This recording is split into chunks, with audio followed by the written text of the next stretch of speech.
Hello to my fellow angels. I love you. I love you for who you are. And I love you for who you're going to become. Today, I'd like to talk about heaven, hell, and purgatory. They're states of the mind, what I believe personally to be. And when you're in hell, it's one of those moments and one of those situations where a problem, a persistent daily situation is occurring to you, to myself, and you can't think of anything else. Perhaps your circumstances have changed. Perhaps a relationship just ended, and those bad thoughts, those bad experiences, those moments of anguish are still plaguing your daily thoughts, and your thoughts are fueling the, the energy coming from the emotions themselves. And we can't seem to get out of that cycle. No matter how we interact with, no matter going to work and kind of just going on autopilot in the physical space that we inhabit, our mind continually just stays focused on the negative, and that perpetuality is very much an aspect of hell. Hell of the mind, hell of the soul, hell of the being. Purgatory can be more like when you're done with all that anger, when you're done with all that upsetness, because hopefully it only endures for so much of amount of time that you go through it, and then you become kind of stagnant in caring about anything. You get to a point where you cared so much, there's so much good, so much love, and then it turned like a volcano and just crumbled down. And after dealing with those emotions for so long at that heightened of an awareness, you become stagnant in caring. At least I have at times, and those are moments that I don't care about anything, but I just kind of go through the motions, and I fake it to make it, as the saying goes, and it works out, but life's not being enjoyed. It's all gray if you consider it. And dealing with all of those ideas, and then you come to an awareness where you've learned benefit, you see the bad, so you know not to repeat it. It's part of what I describe as our culture of angels, and what we go through in learning to keep the positives and get rid of the negatives. And then in that circumstance, one can make a better decision on a future event that they're going to be involved in. And they're able to avoid unnecessary problematic situations, not by judging, by calculating somebody's personality, by seeing them and allowing them to behave in their nature and how they naturally would be, and not judging them and not manipulating a situation in any circumstance of any regard. And you start to learn somebody's behavior, and then you can decide if you want to help them further, or whatever the measures may be, if it is a relationship status kind of a thing, and then you can decide to take it a step further. And in that way, we ultimately are able to stay in a heavenly state of mind by avoiding unnecessary situations. And no matter how much good that we want to do, when we come to that awareness and that ability to understand our situation, that's a very good place to be. A lot of people, and I want to really touch on overthinking, because somebody could say, oh, you've overanalyzed or you've overthought the situation. And a lot of times that particular individual is putting a restriction on what we think about. Now, I would like to clarify what I personally believe overthinking or overanalyzing something is, and I'm going to relate it to a puzzle. Now, if your problems were like a puzzle, and all the pieces were scattered about, and you had to inspect each piece, and you had to rotate it and put these in a group and go through the system that you go through. Then you put the puzzle together. You are able to comprehend the entire picture now, because in all reality it didn't come in a box. It came in a bag that was just clear, and well, you didn't know what the picture was in the first place. And that's usually how and what a problem starts as, by not knowing it's a problem.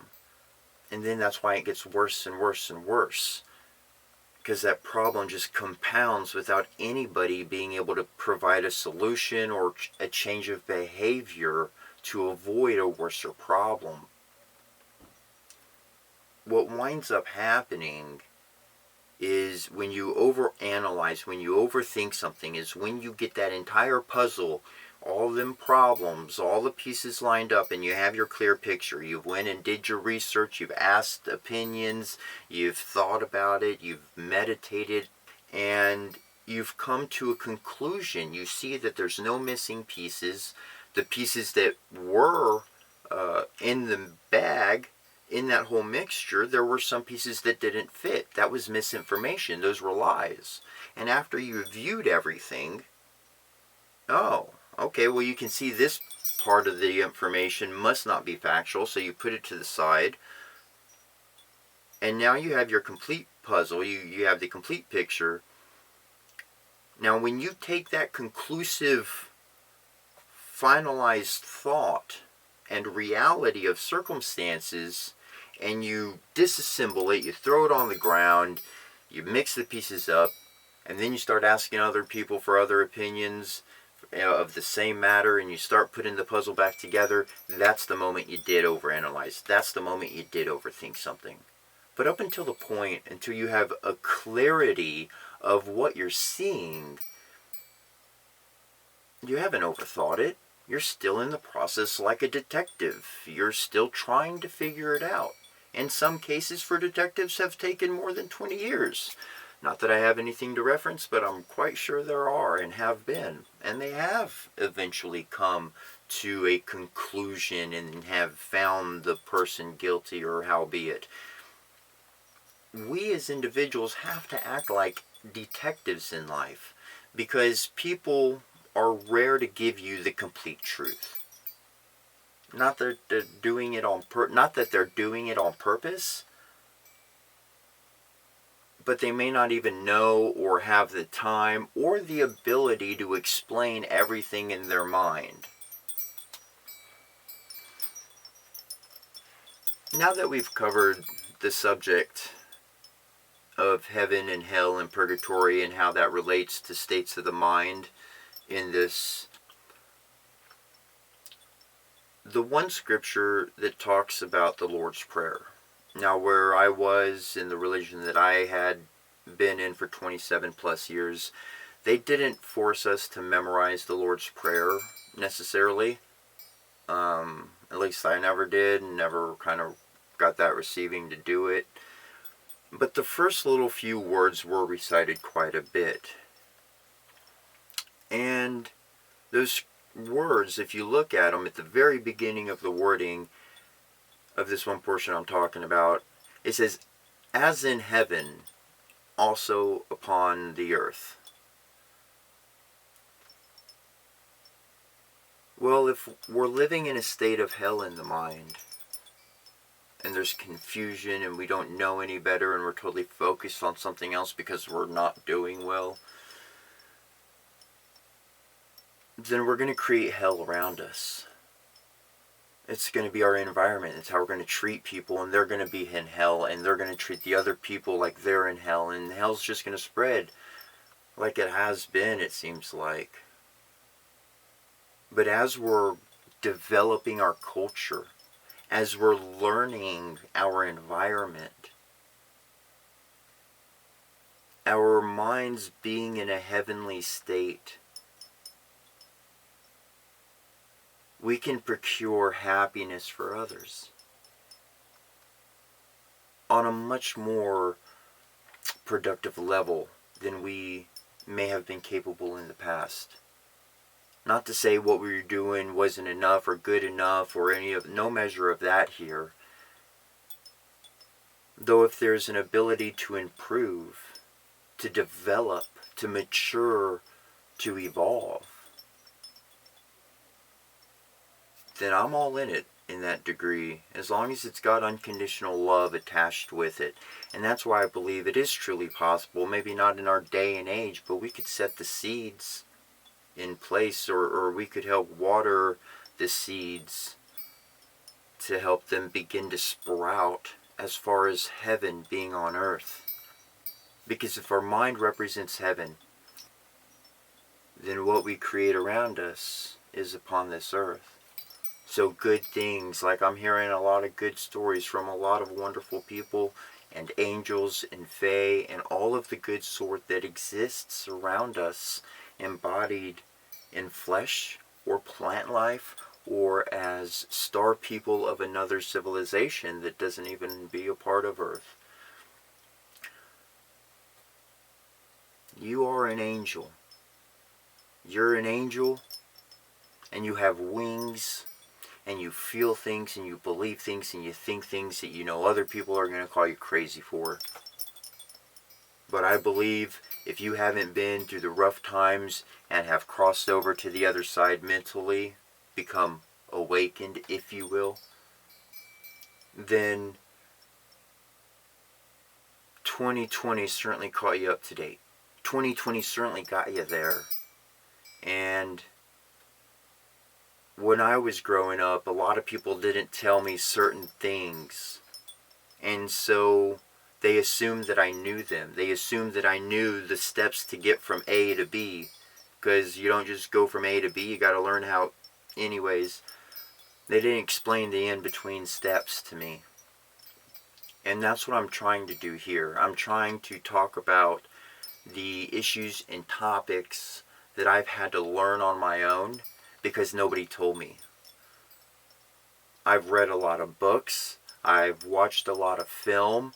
I have absorbed all the knowledge I could around me, so much so that I've failed to remember or recall exactly what something came from. I know a million songs, so to speak, but I don't know their names or the artists to them. And I don't mean to give disrespect to any artist or creator of any work, though my mind gathers the relevant information, and that's what it stores. The most important, valuable information, so that I can make the best decision I can today and in the future.